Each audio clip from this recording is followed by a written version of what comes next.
Check, check, check, check. Check, check, check, check. Check, check.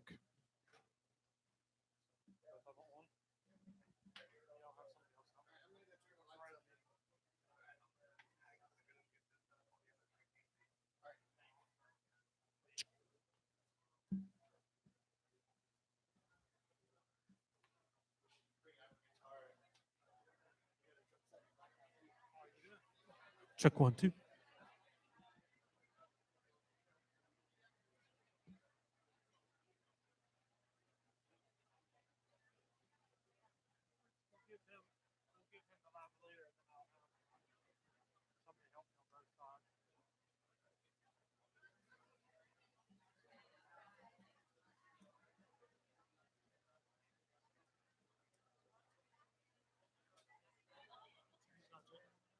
No, that's just good. Just been that. I don't have one of these with both sides on. Somebody help me. Check, check, check.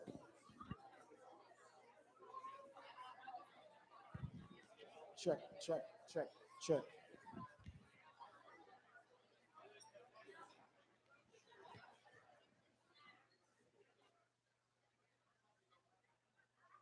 Said hum. Humming. Check one, two. I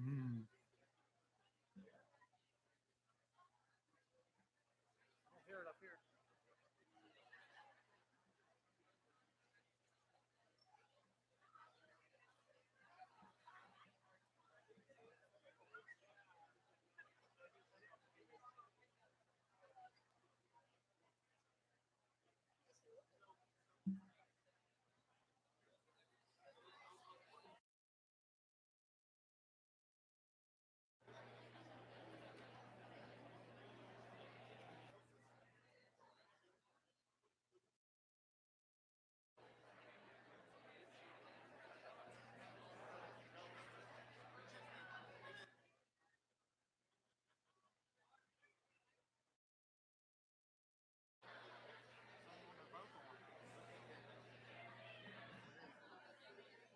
See if you can hear it in the control room.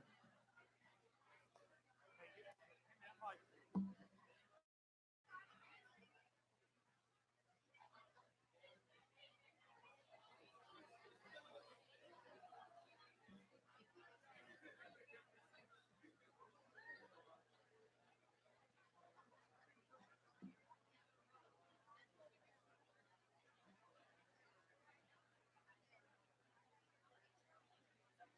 Good morning.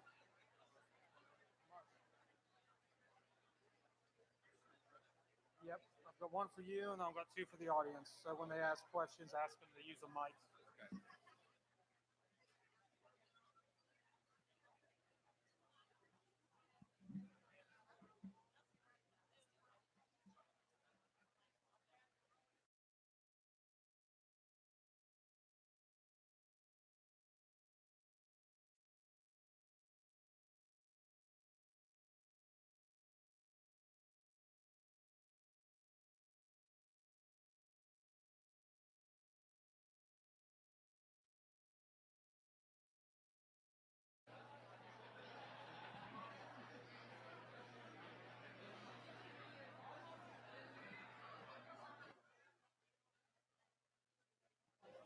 Don't cross the streams. Is that what I'm doing?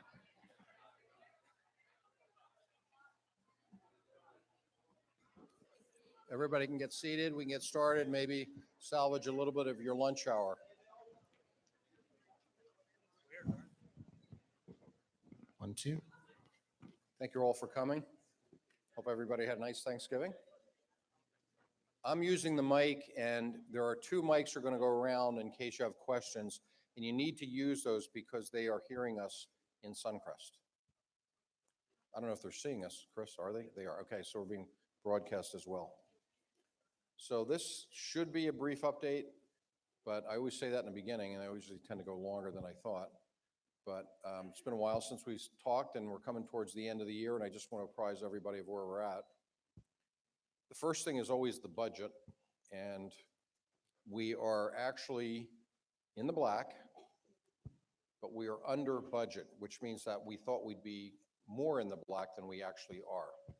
We're about $6,000 less than what we had this time last year. And that may be related, it's probably related to patient flows, we're not sure. But every time we hit those numbers, and again, we're still profitable, which I'll speak to in a minute, but we have to stand back and say, is that because we're not efficient enough, or the patients are breaking their appointments? We try to figure this out on a monthly basis and keep an eye on things. So if anybody has any opinions, I'd like to hear about that, because as long as we're profitable, we can do some good things. As soon as we go into the black, to the red, then we're going to have problems. So to tell you how profitable we are, we have an approximately a $10 million budget in what's the dental corporation. The dental corporation is the students, the residents, and the faculty practice. And all the money that comes in from patient revenues has got to be used to run the business of the School of Dentistry. That means to buy all the equipment, to pay our salaries, to buy new hand pieces when they're needed, et cetera, et cetera, et cetera. So the $10 million budget, we are currently about a little bit over $100,000 to the good. That means we have a 1% margin. The lowest businesses that I'm aware of that run margins near that are the big chain grocery stores. They run about a 2 or 3% margin because they do it on volume.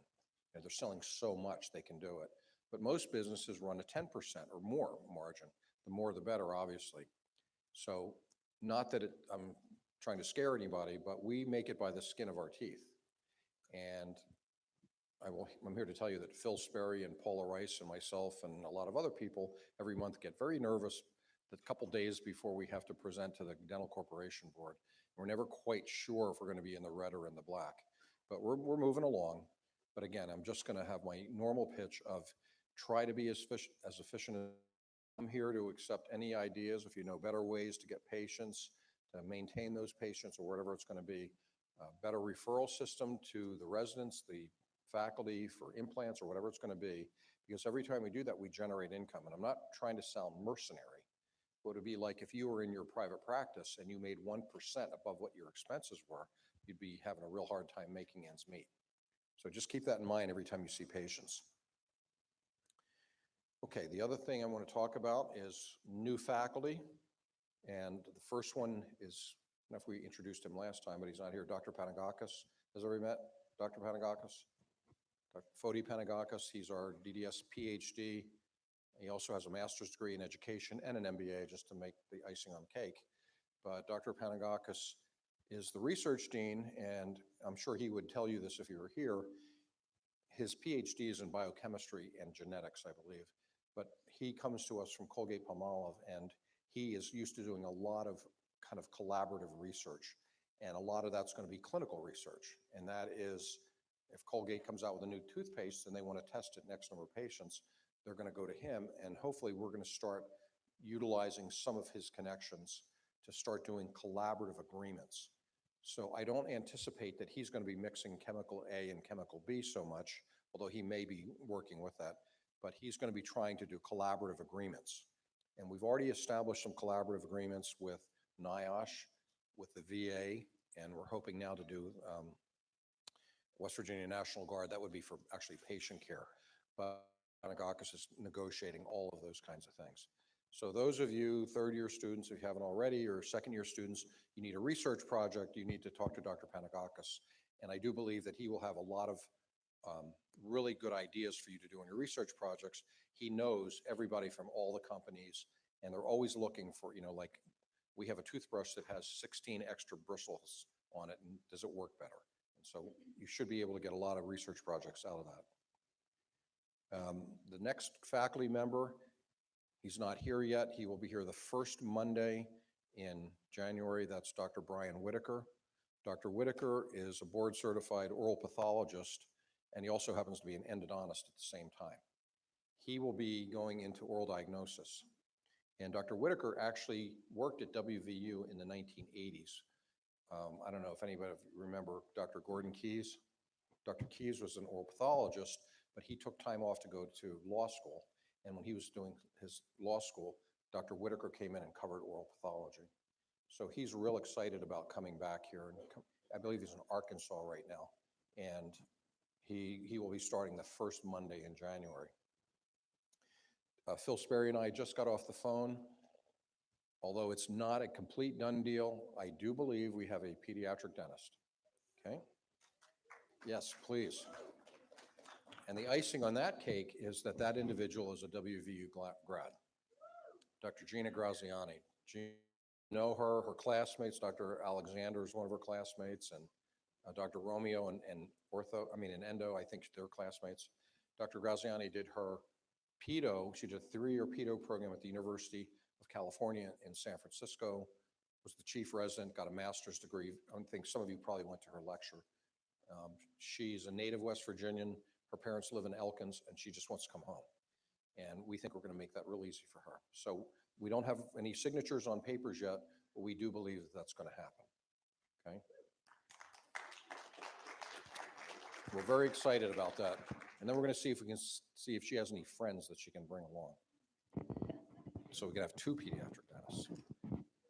The next one, and again, the signatures are not on the paper, but we had an opening in diagnosis, and those of you that went to his lecture, Dr. Iqbal Hassan, he's an oral medicine, trained in oral medicine, board certified in oral medicine. He's currently at ECU.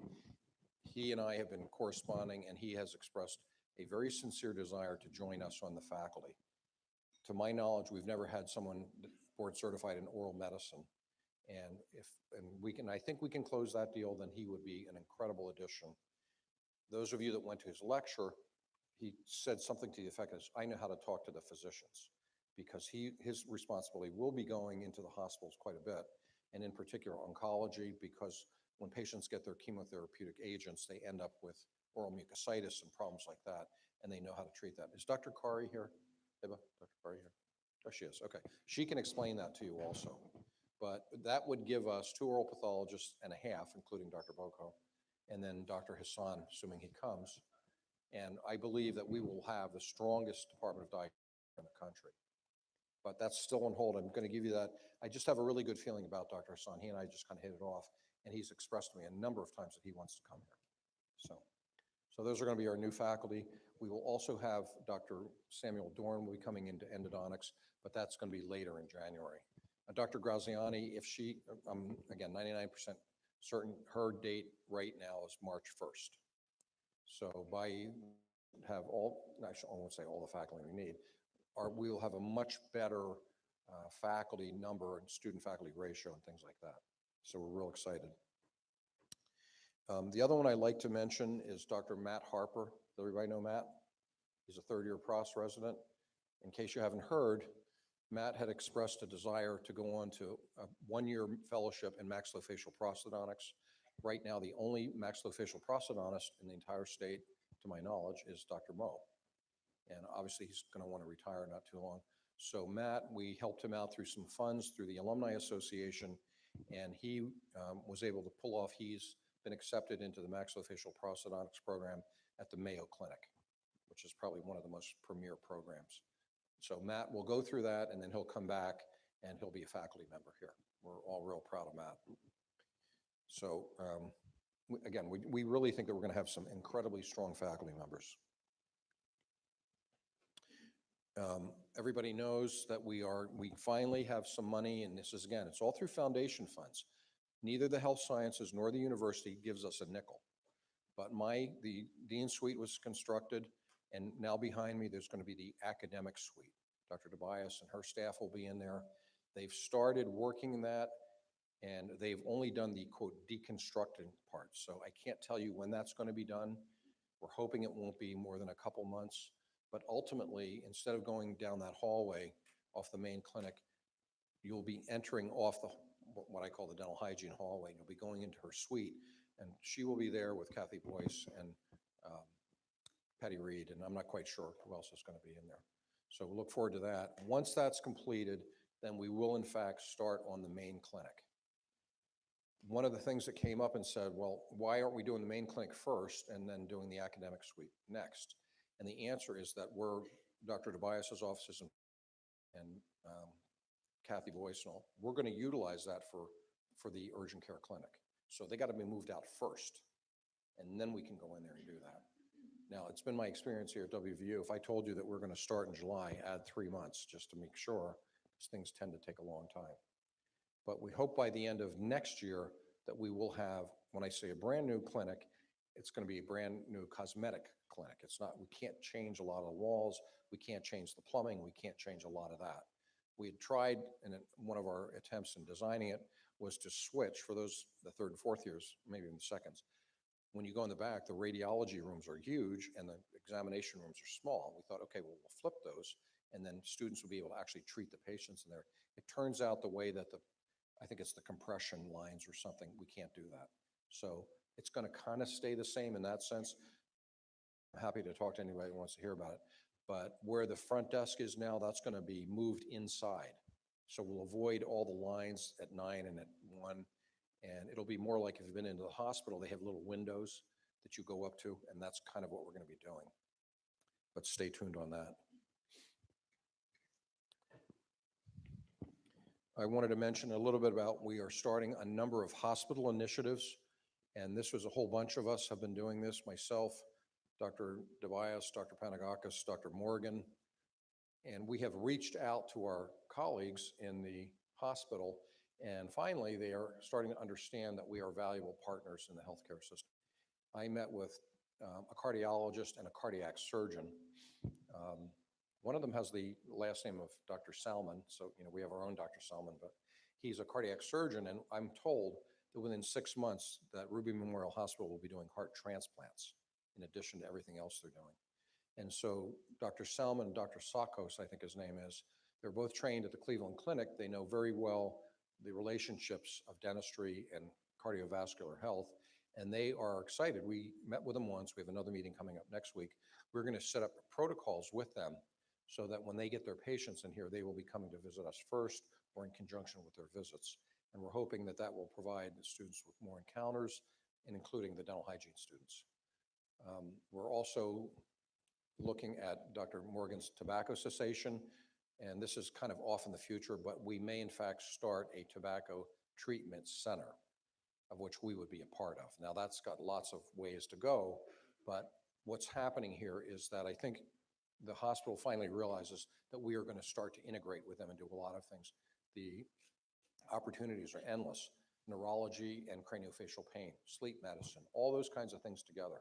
Working with orthopedics, working in oncology, working with ENT and cleft palate. And that's one of the things that we're hoping that Matt, one of the reasons he chose to go to the Mayo Clinic is they have some technique, which I'm not familiar with, but it's used in treating cleft palate. So we do believe that in a year or two that we'll have this integration with the hospital, the new children's hospital coming in. Dr. Graziani's aware of that. She's anxious to get that integration going. And it might be a year or two, depending upon how fast she can get someone to help her, but we do envision starting a pediatric dentistry program. If the first years of any here, it's possible that you would be able to apply to our own pediatric dentistry program in 3 years or so. But it'll take a little bit of time.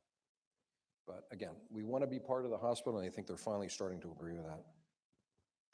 The last thing I have on my list, and I have to keep reiterating this over and over again, when you're treating patients, you have to remember HIPAA rules, but you have to do the medical histories. And you have to make sure that you fill out the records. Now, one of the things that's happened to me recently is I've gotten the office of the Dean of the School of Dentistry.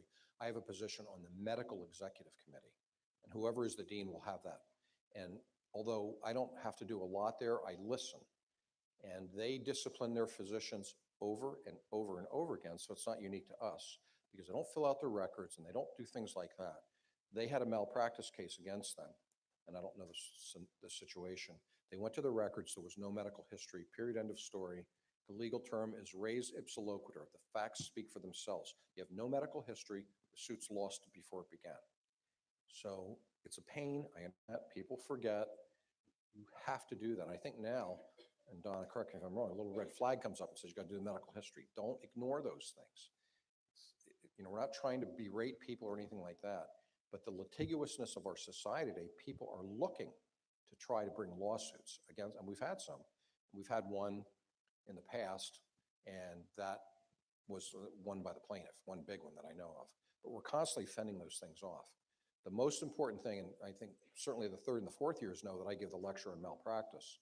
I always say, anybody can sue anybody at any time for anything, and you can't stop that.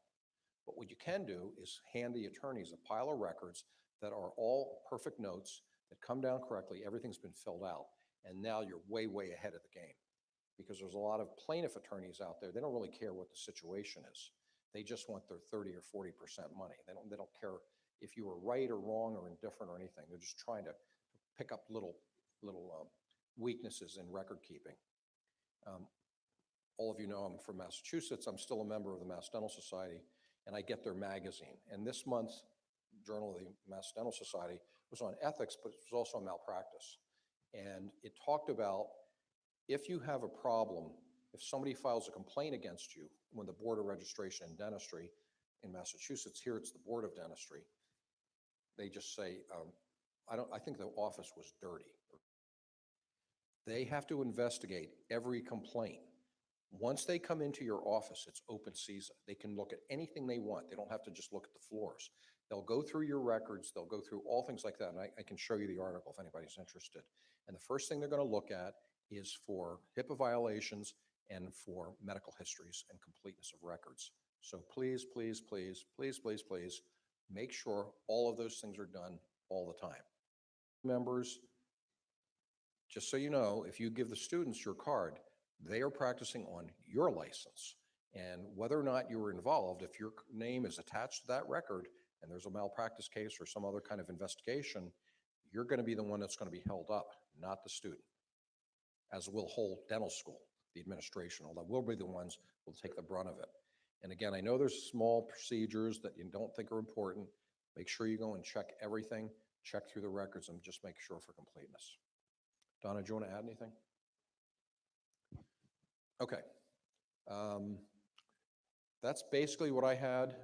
I think the state, we'll call it the State of the School Address. We're holding our own. Karen Coombs and I had the privilege last week of speaking to the dean at the University of Utah, who was an outstanding individual. His name is Dr. Wyatt Hume, H-U-M-E, you can look him up.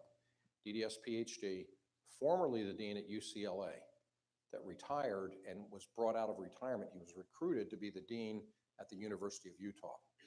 And they're doing a program out there now where they're having integration of the medical and the dental clinics. And interestingly, the medical people approached him, not the other way around. So they have clinics, and it would be like Susan Duhoff or something.